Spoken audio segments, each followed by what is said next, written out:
India کی جانب سے ممکنہ حملے کے پیش نظر آزاد کشمیر کی حکومت نے 1000 سے زائد دینی مدارس کو بند کرنے کا حکم نامہ جاری کر دیا ہے۔ حکام کا خیال ہے کہ انڈیا آزاد کشمیر میں کسی بھی مدرسے پر فضائی حملہ کر کے یہ الزام عائد کر سکتا ہے کہ یہاں جہادیوں کی ٹریننگ چل رہی تھی۔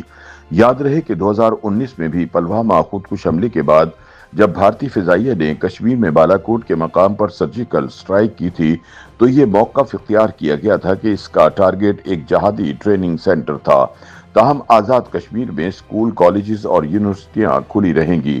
پاکستان کے زیر انتظام کشمیر میں حکومتی حکم نامے کے بعد مقامی انتظامیہ اور پولیس نے کنٹرول لائن کے قریب واقع دینی مدارس اپنی نگرانی میں بند کروائے، جبکہ خطے کے دیگر علاقوں میں بھی کم از کم 1000 مدرسوں کو 10 دن کے لیے بند کر دیا گیا ہے، جبکہ اسکول، کالج اور یونیورسٹیاں کھلی ہیں۔ کنٹرول لائن کے قریبی علاقوں میں موجود مدارس کو بند کروانے کی نگرانی مقامی انتظامیہ کر رہی ہے۔ آزاد کشمیر حکومت کی جاری کردہ مراسلے میں صرف دینی مدرسے ہی بند کرنے کے احکامات نہیں دیے گئے، بلکہ خطے میں سیاحوں کے داخلے پر بھی پابندی عائد کر دی گئی ہے۔ یاد رہے کہ اس وقت آزاد کشمیر میں کنٹرول لائن کے قریبی علاقوں میں محکمہ سول ڈیفنس کے اہلکار شہریوں کو ہتھیار چلانے، سیلف ڈیفنس کرنے اور فرسٹ ایڈ فراہم کرنے کی تربیت بھی دے رہے ہیں۔ آزاد کشمیر کے شہر مظفر آباد میں ایک ایمرجنسی فنڈ قائم کر دیا گیا ہے، جبکہ پاک بھارت لائن آف کنٹرول کے قریب دیہات میں 2 ماہ کا کھانا، پانی اور طبی سامان بھی بھیج دیا گیا ہے۔ علاقے میں فرسٹ ایڈ مہیا کرنے والے میڈیکل اسٹاف کو بھی متحرک کر دیا گیا ہے۔ حکام کا کہنا ہے کہ انڈیا کی ممکنہ فوجی کارروائی کی صورت میں لائن آف کنٹرول کے آس پاس کے علاقوں سے بڑی تعداد میں لوگوں کی نقل مکانی متوقع ہے، جس کے پیش نظر ریلیف کیمپ بھی تیار کیے جا رہے ہیں۔ واضح رہے کہ پاکستان اور انڈیا کے درمیان پہلگام حملے کے بعد اس وقت تناؤ کی کیفیت ہے۔ 22 اپریل کو انڈیا کے زیر انتظام کشمیر میں ہونے والے اس حملے میں 26 افراد ہلاک ہو گئے تھے۔ اس واقعے کے بعد اگرچہ اب تک انڈیا کی جانب سے باضابطہ طور پر پاکستان پر الزام نہیں لگایا گیا، تاہم کئی پاکستان مخالف اقدامات ضرور اٹھائے گئے ہیں۔ آزاد کشمیر کے ضلع پونچھ کے علاقے ہجیرہ میں لائن آف کنٹرول سے تقریباً 9 کلومیٹر دور دینی مدرسے جامع مدینہ عربیہ کو بھی 10 دن کے لیے بند کر دیا گیا ہے۔ اس مدرسے میں 200 سے زائد طلباء اور طالبات مذہبی تعلیم حاصل کرتے ہیں۔ ان طالب علموں کو مدرسے کی انتظامیہ نے ہنگامی بنیادوں پر اپنے اپنے آبائی علاقوں کو روانہ کر دیا ہے۔ جامع مدینہ عربیہ کے محترم مولوی غلام شاکر کے مطابق انہیں حکومت کی جانب سے بھارتی حملے کے خطرے کے پیش نظر مدرسہ بند کرنے کا کہا گیا ہے۔ جب انہوں نے مقامی حکام سے پوچھا کہ اسکول اور کالج کو تو بند نہیں کیا گیا، تو انہیں بتایا گیا کہ مدارس انڈیا کی جانب سے کسی بھی ممکنہ کارروائی میں ایک آسان ہدف ہو سکتے ہیں اور وہ کسی بھی مدرسے پر حملہ کر کے اس بارے میں پروپیگنڈا کر سکتا ہے۔ مولوی شاکر کا کہنا تھا کہ حکومت کی جانب سے یہ بھی کہا گیا ہے کہ اسکولوں اور کالجوں میں زیادہ تر بچے ہاسٹلوں میں رہائش پذیر نہیں ہوتے، جبکہ مدارس میں زیادہ تر بچے ہاسٹلوں میں مقیم ہوتے ہیں، اس لیے بھی مدارس کو زیادہ خطرہ ہے۔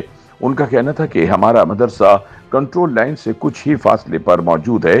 اس سے پہلے 2019 میں بھی ہمارے مدرسے کے آس پاس جھڑپوں کے دوران گولے گرے تھے، مگر کوئی جانی نقصان نہیں ہوا تھا۔ ان کا کہنا تھا کہ اگر انڈیا کی جانب سے سرحد پار فائرنگ میں بھاری ہتھیاروں کا استعمال کیا گیا تو خطرہ ہے کہ ہمارا مدرسہ بھی اس کی زد میں آ سکتا ہے، اس لیے ہم نے مدرسہ مکمل بند کر دیا ہے۔ یاد رہے کہ 2019 میں مقبوضہ کشمیر کے جنوبی ضلع پلوامہ میں دھماکہ خیز مواد سے لدی ایک کار انڈین نیم فوجی دستے کے اہلکاروں سے بھری ایک بس سے جا ٹکرائی تھی، جس میں 40 سے زائد اہلکار ہلاک ہو گئے تھے۔ اس حملے کی ذمہ داری مولانا مسعود اظہر کی زیر قیادت ایک جہادی تنظیم جیش محمد نے قبول کی تھی۔ اس واقعے کے 12 روز بعد انڈین فضائیہ کے جنگی طیاروں نے آزاد کشمیر کے علاقے بالاکوٹ میں فضائی بمباری کر کے جیش محمد کی تربیت گاہ کو تباہ کرنے اور عسکریت پسندوں کو ہلاک کرنے کا دعویٰ کیا تھا، تاہم انڈیا اس حوالے سے کوئی ثبوت پیش نہیں کر سکا تھا۔ انڈیا کے زیر اہتمام کشمیر میں سری نگر سے صرف 100 کلومیٹر کے فاصلے پر پاکستان کی جانب چکوٹھی سیکٹر ہے، جہاں کے رہائشیوں نے پاکستان اور انڈیا کشیدگی کے پیش نظر اپنے گھروں میں بنکرز بنا لیے ہیں۔ علاقے کے ایک رہائشی فیضان عنایت نے بتایا کہ جیسے ہی فائرنگ ہوتی ہے وہ بھاگ کر بنکرز میں چلے جاتے ہیں۔ واضح رہے کہ پاکستان اور انڈیا میں حالیہ کشیدگی کے بعد کشمیر کی لائن آف کنٹرول پر دونوں ممالک کی افواج کے درمیان فائرنگ کا سلسلہ بھی جاری ہے۔ فیضان کا کہنا تھا کہ ہم خوفزدہ نہیں، ہمارا بچہ بچہ بھارت سے جنگ لڑنے کو تیار ہے۔ آزاد کشمیر میں وادی نیلم کے بارے میں سمجھا جاتا ہے کہ یہاں کشمیر کے باقی حصوں کی نسبت زیادہ سیاح آتے ہیں۔ کنٹرول لائن پر وادی نیلم کے آخری گاؤں تاؤ بٹ میں گزشتہ سال مئی کے شروع میں بڑی تعداد میں سیاح موجود تھے اور رواں برس بھی اپریل کے آخر میں بڑی تعداد میں سیاح تاؤ بٹ پہنچے تھے، مگر آزاد کشمیر کے حکام نے ان سیاحوں کو انڈیا کے ممکنہ حملے کے پیش نظر علاقہ خالی کرنے کا کہہ دیا ہے۔ بتایا جاتا ہے کہ چند دن پہلے یہاں کافی تعداد میں سیاح موجود تھے، مگر ابھی تاؤبٹ اور وادی نیلم سیاحوں سے خالی ہو چکی ہے۔ لیکن آزاد کشمیر میں سیاحوں کی آمد پر پابندی عارضی ہوگی اور انڈیا پاکستان کے حالات بہتر ہوتے ہی سیاحوں کو دوبارہ آنے کی اجازت دے دی جائے گی۔ YouTube پر گوگلی نیوز دیکھنے کے لیے youtube.com کی سرچ بار میں googly news T V type کریں۔ گوگلی نیوز کے پیج پر سرخ رنگ کے سبسکرپشن والے بٹن پر کلک کرنا نہ بھولیے۔ YouTube پیج پر اپلوڈ ہونے والی ویڈیوز سے باخبر رہنے کے لیے بیل آئیکن پر کلک کیجیے۔ آپ کو ہر نئی ویڈیو کے بارے میں نوٹیفیکیشن موصول ہو جائے گا۔